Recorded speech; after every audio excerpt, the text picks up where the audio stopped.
জয় শ্রীকৃষ্ণ। হর হর নমস্কার বন্ধুরা, আজকের ভিডিওতে আমরা আলোচনা করব যে এই মাসেই ঘটতে চলা শেষ চন্দ্রগ্রহণের দিনক্ষণ সম্পর্কে, অর্থাৎ কোথা থেকে কখন দেখা যাবে এই চন্দ্রগ্রহণ। তো বন্ধুরা, আপনারা যদি জানতে চান তাহলে ভিডিওটা কোনো জায়গায় স্কিপ না করে শেষ পর্যন্ত দেখবেন।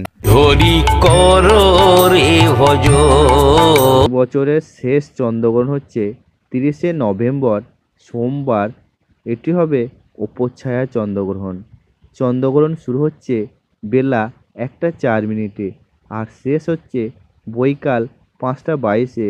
যেহেতু এই সময় ভারত ও বাংলাদেশে দিন বিরাজমান, তাই ভারত ও বাংলাদেশ থেকে এই চন্দ্রগ্রহণ খালি চোখে দেখা যাবে না। বৈজ্ঞানিকদের মতে এটি হবে এবছরের শেষ চন্দ্রগ্রহণ। এই গ্রহণ দেখা যাবে ভারত, অস্ট্রেলিয়া, আমেরিকা, প্রশান্ত মহাসাগরীয় অঞ্চল ও এশিয়ার কিছু অংশ থেকে। বন্ধুরা, যদি ভিডিওটি ভালো লেগে থাকে তাহলে লাইক ও কমেন্ট করে জানাবেন।